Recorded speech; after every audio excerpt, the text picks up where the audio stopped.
그리고 계속 말씀드린 내용이 국민들에게 우리가 좀 더 가까이 가야 된다. 이 가까이 간다는 것도 사실 표현이 부적절하죠. 우리는 원래 국민 속에 있는 조직이죠. 국민 그 자체죠, 사실은. 국민의 도구. 그런데 따로 놀아요, 쉽게 말하면. 국민들은 국정이 어떻게 돌아가는지, 지방 행정이 어떻게 돌아가는지 몰라요. 그거 잘 안 가르쳐줘요, 이상하게. 예산 공개도 참 어렵더라고요, 보니까. 이제는 다 예산 공개하고 있죠? 네. 아세분에까지. 뭐든지 알려줘야지. 주인한테 알려줘야지. 왜 주인한테 숨깁니까? 그게 이제 부정부패의 원인이기도 하고, 복지부동 게으름의 원인이기도 하죠. 최대한 공개하고, 보여드리고. 왜냐하면 주체니까요.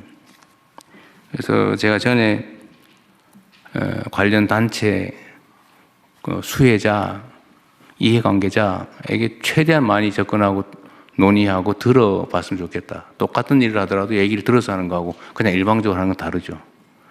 우리가 그 국민을 주인으로 대접하느냐, 통치나 아니면 정책의 대상으로 격하하느냐, 다 우리한테 달려있지 않습니까?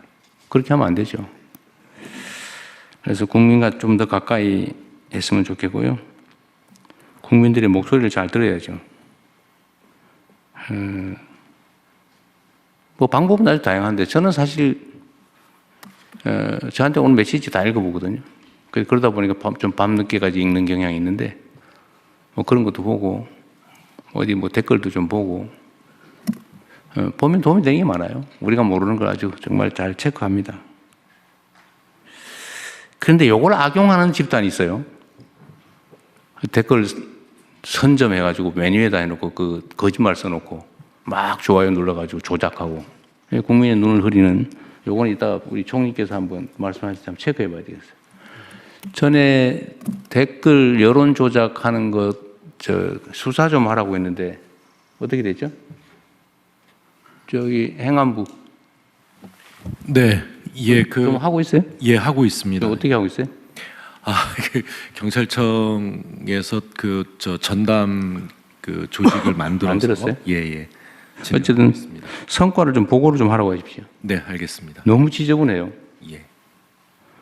그리고 이거는 우리 한성숙 장관님은 종전 직장 상황을 한번 물어보고 싶은데 네. 그 대표적인 포털이니까 그 댓글에 어떤 사람이 예를 들어 매크로로 쓰는지 어떤 사람들이 조직적으로 하는지를 대충 기술적으로 좀 체크 가능하죠.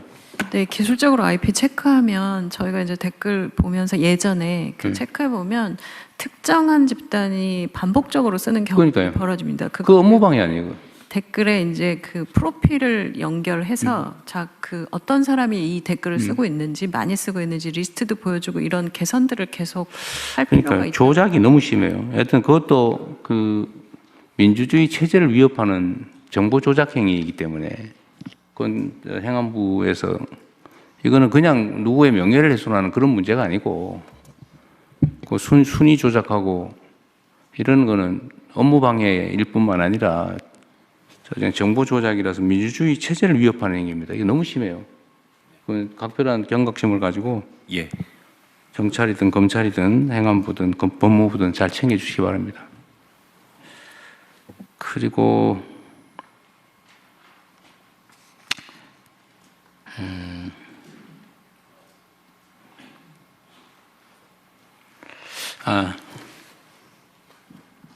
저번에 법제처에서 저한테 이 수사에 관련된 지시, 업무 지시의 범위에 대해서 보고서 주신 일 있죠. 예, 그렇습니다.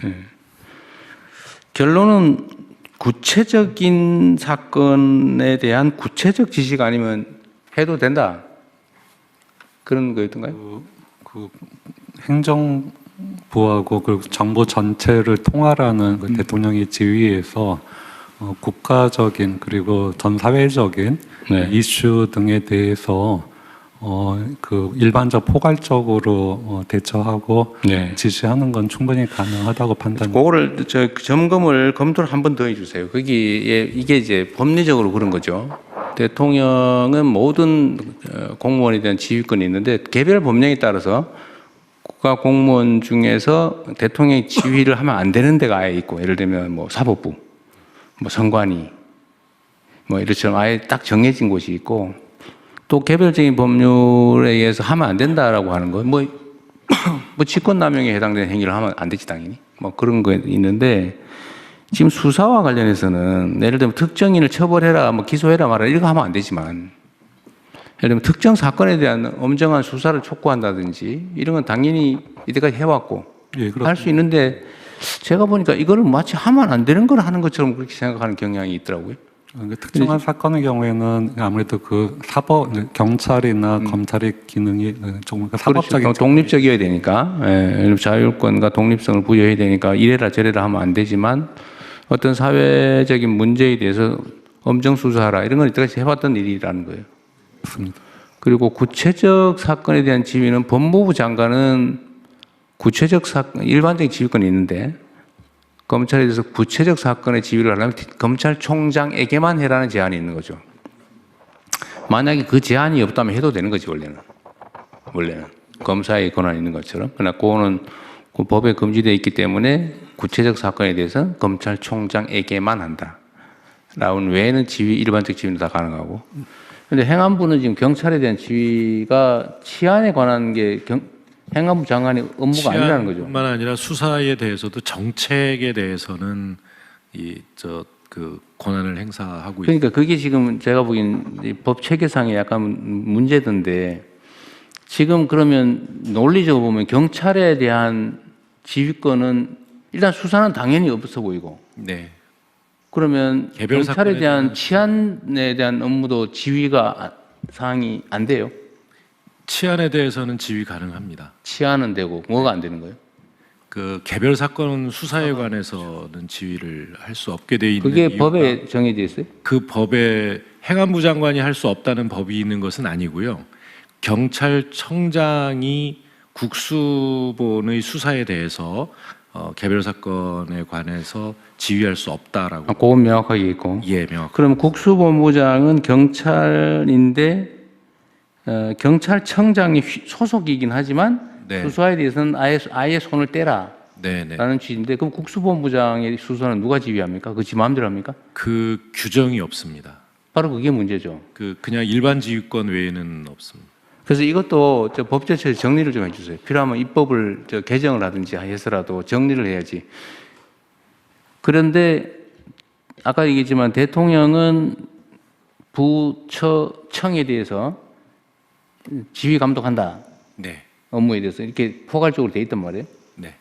그런데 부처청 중에서 부장관은 청장과의 관계에서는 약간씩 독립되어 있는 측면이 있는 것 같아요.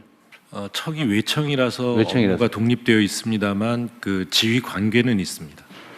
그런데 그 중에서 경찰 업무 중에 치안 업무는 지금 행안부 장관의 직무 내용이 없다는 거 아니에요? 네네. 정부 조직법상. 그럼 경찰 치안 업무에 대해서는 그냥 이게 또 애매해요. 명확하게 해야지. 예, 맞습니다. 정부 조직법을 그 부분을 명확하게 하는 쪽으로 정리를 좀 해야 돼요. 명확하게 이게 뭐 직권남용죄를 너무 막 남발하다 보니까 생긴 문제인데, 하여튼 그건 현실이니까 도대체 지휘를 그러면 누구한테 받냐? 국수본부장 한번 되면은 수사는 아무의 통제도 안 받고 자기 마음대로 하냐? 법무부 검찰도 법무장관의 지휘를 받는데 이런 문제가 있는 거예요. 지금 경찰 수사에 대해서 이상하게 돼 있어 지금. 네.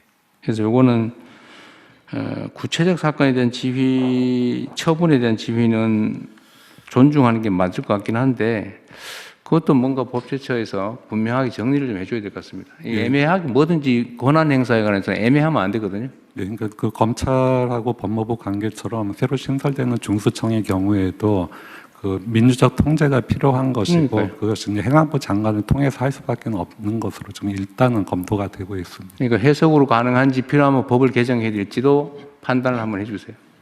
네. 그것도 빨리 좀 정리를 하면 좋겠습니다. 너무 이렇게 애매하게 가면, 규정이 애매하면 이게 그 점을 악용하는 가능성이 생겨요. 자, 저는